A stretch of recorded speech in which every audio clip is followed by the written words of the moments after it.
आशा भोसले को गृह मंत्री अमित शाह की तरफ से भी श्रद्धांजलि दी गई है। आज हर भारतीय और विशेषकर मेरे जैसे हर संगीत प्रेमी के लिए ये दुखद दिन है, ये कहा है अमित शाह ने। आशा ताई ने न सिर्फ अपनी मधुर आवाज और अद्वितीय प्रतिभा से एक अलग पहचान बनाई, बल्कि अपने सुरों से भारतीय संगीत को भी और अधिक समृद्ध किया। हर तरह के संगीत में ढल जाने की उनकी अनोखी प्रतिभा हर व्यक्ति का दिल जीत लेती थी, ये कहा है गृह मंत्री अमित शाह ने और श्रद्धांजलि दी है आशा भोसले को।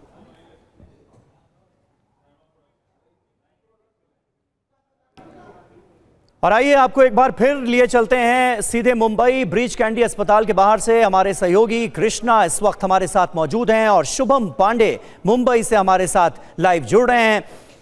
कृष्णा, थोड़ी देर पहले जिक्र हो रहा था, अब आशा ताई के करियर की तो क्या बात की जाए, कैसे चंद अल्फाजों में, चंद शब्दों में इसे समेटा जाए, मुझे तो समझ में नहीं आता। लेकिन हम बात कर रहे थे कि जिस तरह से उनके करियर की शुरुआत हुई, एक मराठी गीत सबसे पहले उन्होंने गाया और शायद उस वक्त उनकी उम्र 12 साल के करीब रही थी। तो मराठी गीत संगीत में जो उनका योगदान है, आज मराठी जगत उन्हें कैसे याद कर रहा है, कृष्णा अगर आप बता पाए।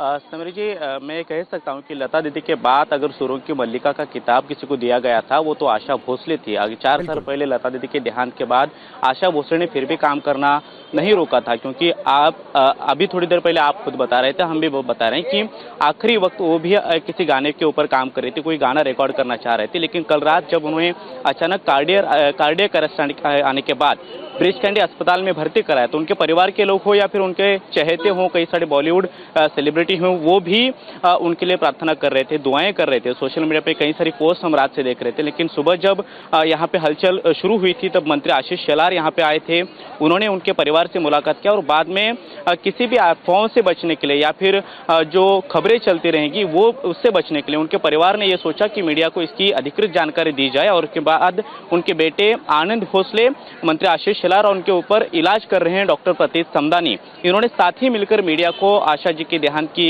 खबर दी थी। अभी जो यहाँ के हालात हैं वो हम देख सकते हैं कि मराठी जो भी उनके फॉलोअर हैं या फिर चहेते हैं वो भी धीरे धीरे आ रहे हैं। इसीलिए यहाँ पे पूरी तरह से अस्पताल का जो गेट है वहाँ पे बैरिकेडिंग किया गया है, पुलिस फोर्स बढ़ाई गई है। करीब 2 घंटे बाद उनका पार्थिव शरीर लोअर पर लेके जाएगा और उनके घर पे रखा जाएगा। कल सुबह 11 बजे तक परिवार के जो भी लोग हैं या फिर रिलेटिव हैं, कई सारी बड़ी हस्तियां हैं, वो उनके घर पे जाएंगे, उनका पार्थिव शरीर का अंतिम दर्शन करेंगे और 11 बजे से 3 बजे तक जो पब्लिक के लिए अंतिम संस्कार के लिए उनका पार्थिव शरीर उन्हीं के घर पे रखा जाएगा। और बाद में 4 बजे करीबन शाम को शिवाजी पार्क का जो कोई हिंदू स्मशान भूमि है वहाँ पे शासकीय इत्माम, मतलब जो गवर्नमेंट प्रोटोकॉल होता है उसके माध्यम से उनके ऊपर अंतिम संस्कार किए जाएंगे। लेकिन आशा जी की कई सारी यादें हैं जो बॉलीवुड के सितारों के साथ रही हैं, पॉलिटिशियंस के साथ रही हैं, उनको याद करते वक्त उनका हर एक किस्सा या फिर उनके गानों के बारे में लोग बात कर रहे हैं।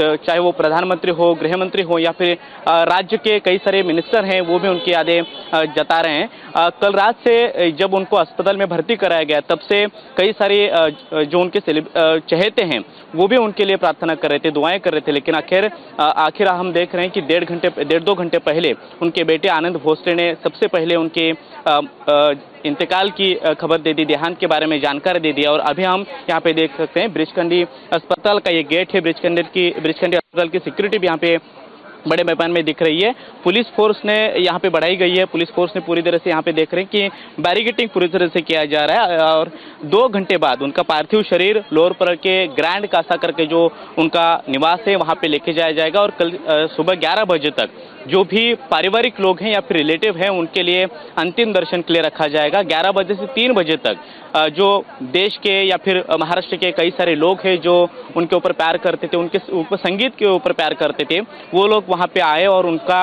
अंतिम दर्शन लिया। ऐसे जो आह्वान है वो भी उनके बेटे ने किया और 4 बजे बाद उनके ऊपर अंतिम संस्कार शिवाजी पार्क के स्मशान भूमि में किए जाएंगे। लेकिन आप बने रहे हमारे साथ और जाहिर है 12,000 से ज्यादा गाने आशा भोसले ने गाए हैं।